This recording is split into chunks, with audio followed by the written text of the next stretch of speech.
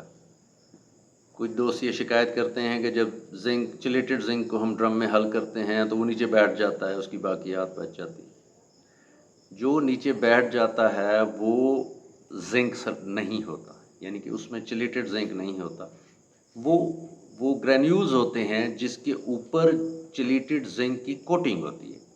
Coating پانی میں حل ہو جاتی ہے، وہ فلڈ ہو جاتی ہے اور اس کی باقیات بچ جاتی ہیں۔ بنیادی طور پہ اسے گرینیول شکل اس لیے دی گئی تاکہ اس کا کیرا کیا جا سکے یا چھٹا کیا جا سکے، لہٰذا اس میں فکر کی کوئی بات نہیں ہے کہ چلیٹڈ زنک کی باقیات بچ جاتی ہیں، اس میں زنک نہیں ہوتا، اور جو باقیات بچ جاتی ہیں وہ زمین کو فائدہ نہیں دیتی۔ 2 کلو بجائی سے 14-15 دن بعد، 2 کلو ٹیسلنگ سے 8 سے 10 دن پہلے۔ یہ چلیٹڈ زنک کی اپلیکیشن بتا دی میں نے آپ کو، مقدار بھی بتا دی۔ اب آتے ہیں زنک سلفیٹ کی طرف۔ زنک سلفیٹ 2 اشکال میں موجود ہے، یعنی کہ اس کی 2 شکلیں یا فارمولیشنز ہمیں مارکیٹ میں ملتی ہیں، ایک دانے دار زنک اور ایک پاؤڈر فارم میں۔ جو دانے دار زنک ہے یہ کیونکہ سلو ریلیز ہوتا ہے، بہت سلو ریلیز ہوتا ہے، تو اس کو آپ بوقت بجائی استعمال کر سکتے ہیں۔ کتنا استعمال کریں؟ 4 سے 5 کلو۔ یہ اگر آپ نے ایک بار اپلائی کر دیا ہے تو اس کو سیکنڈ ڈوز یعنی کہ دوسری ڈوز دینے کی ضرورت تو نہیں ہے۔ اگر ضرورت محسوس کریں تب آپ ویسے ہی ٹیسلنگ سے 8 سے 10 دن پہلے اس کی دوبارہ ڈوز اپلائی کر سکتے ہیں، لیکن دوسری بار دانے دار زنک اپلائی کرنے کی تجویز میں نہیں دوں گا، کیونکہ یہ سلو ریلیز ہے، اس کی فوری ضرورت ہوگی اس وقت، اور یہ اس وقت نہ ہی پانی میں تحلیل ہوگا نہ مٹی میں ڈسپرس ہوگا۔ اس کا میٹابولزم بہت سلو ہوتا ہے، یہ گریجولی آہستہ آہستہ تحلیل ہوتا ہے، اس لیے اسے بجائی کے وقت تو دیا جا سکتا ہے لیکن دوسری سٹیج پر نہیں دیا جا سکتا۔ تیسری شکل زنک سلفیٹ کی پاؤڈر فارم۔ پاؤڈر فارم ہم صرف فلڈنگ میں دے سکتے ہیں، یعنی کہ ڈرم میں گھول کے نکے کے اوپر رکھ دیا اور ٹوٹی چلا دی۔ میری سمجھ میں یہ سب سے بہترین طریقہ ہے زنک کی اپلیکیشن کا۔ ایک تو ہم اپنی مرضی کے وقت پر ضرورت کے مطابق خود طے کر کے فلڈ کر سکتے ہیں، ہمیں معلوم ہوتا ہے کہ ہم کتنا زنک دے رہے ہیں اور صحیح ٹائم پر دے رہے ہیں۔ پہلی ڈوز میں 2 سے 3 کلو اپلائی کرنا چاہیے زنک سلفیٹ، جو 27 سے 29% ہوتا ہے۔ دوسری سٹیج یعنی ٹیسلنگ سے 8-10 دن پہلے بھی 2 سے 3 کلو، یعنی کل مقدار اس کی 5 سے 6 کلو ہو گئی۔ یہ اس کی ضرورت کو تقریباً مکمل کرتا ہے۔ ہاں، اگر ہماری زمین کا تجزیہ ہو چکا ہے اور اس میں زنک کی ڈیفیشنسی ہے یعنی کمی ہے تو پھر ہم اس کی تھوڑی سی ڈوز بڑھا سکتے ہیں، یعنی کہ 5 کی بجائے 7 کلو یا 6 کی بجائے 8 کلو۔ 8 کلو خیر نہیں جانا چاہیے، بہت زیادہ 6 کلو بہت ہے، یا 7 کلو میکسیمم کر لیں۔ اگر آپ کی زمین کا تجزیہ ہو چکا ہے، وہ تجزیہ یہ بتاتا ہے کہ اس زمین میں زنک کی کمی۔ زنک بہت کلیدی کردار ادا کرتا ہے۔ یہ زمین میں فکس نیوٹرینٹس، بہت سے نیوٹرینٹس ہوتے ہیں جو زمین میں فکس ہو جاتے ہیں، ان کو میٹابولائز کرتا ہے، ان کو توڑنے کی بھرپور صلاحیت رکھتا ہے، ان کو توڑ دیتا ہے اور ٹوٹنے کے بعد جڑ ان کو لینے کے قابل ہو جاتی ہے۔ دوسرا، یہ مکئی کی بنیادی غذائی ضرورت بھی ہے، اور اس کو پہلے میں نے عرض کی کہ مائکرو نہیں، اسے سیکنڈری نیوٹرن کے طور پر لیں۔ تیسرا اس میں سلفیٹ ہے، سلفیٹ فارم میں۔ سلفیٹ بھی ایک ضرورت ہے مکئی کی یا کسی بھی فصل کی۔ یہ کیا کردار ادا کرتا ہے؟ یہ بنیادی طور پر مکئی کے پودے میں غذا کی ترسیل کو بہتر بناتا ہے، سیل فارمیشن میں کردار ادا کرتا ہے، روٹ سٹرکچر کو ریفائن کرتا ہے، پولینیشن میں مددگار ہوتا ہے، یعنی کہ جس زمین میں جس فصل کو زنک اپلائی ہوا ہے اس کے پولن کی فرٹیلیٹی ریٹ زیادہ ہوگا، اس کا پولن طاقتور ہوگا، کراسنگ بہترین کرے گا، جو سٹی قوم فارم ہو رہی اس کے سائز اور اس کے نمبر آف گرینز میں کردار ادا کرے گا،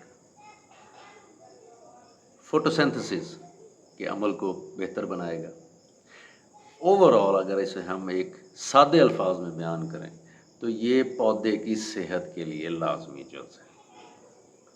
زنک کا استعمال طریقہ بھی بتایا، مقدار بھی بتائی، وقت بھی بتایا۔ اس طریقے سے اگر زنک کو استعمال کیا جائے تو یہ بہترین ریزلٹس دے گا۔ اور ایک اہم بات، زنک کو کبھی اکیلا فلڈ مت کریں۔ جب ہم پاؤڈر فارم میں یا جلیٹڈ فارم میں ڈرم میں محلول بنا کے فلڈ کرنا چاہتے ہیں تو اس میں ہمیشہ یوریا شامل کریں، نائٹروجن شامل کریں۔ نائٹروجن یا یوریا کے ملانے سے دونوں کی افادیت بہتر ہو جاتی ہے۔ یوریا کی ایفیشنسی بھی 1.5 سے 2 گنا بہتر ہو سکتی ہے، اور زنک کی ایفیشنسی بھی 1.5 سے 2 گنا بہتر ہو جاتی ہے۔ اس لیے یاد رکھیں، ہمیشہ زنک کو یوریا کے ساتھ ملا کر اپلائی کریں۔ اس چینل کو سبسکرائب ضرور کریں تاکہ جب بھی نئی ویڈیو اپلوڈ کی جائے آپ کی اسکرین پر آ جائے۔ بہت سے دوست چینل سبسکرائب نہیں کرتے، لہٰذا جب نئی ویڈیو اپلوڈ ہوتی ہے تو ان کی اسکرین پر نہیں آتی۔ اپنی دعاؤں میں یاد رکھیں۔ السلام علیکم۔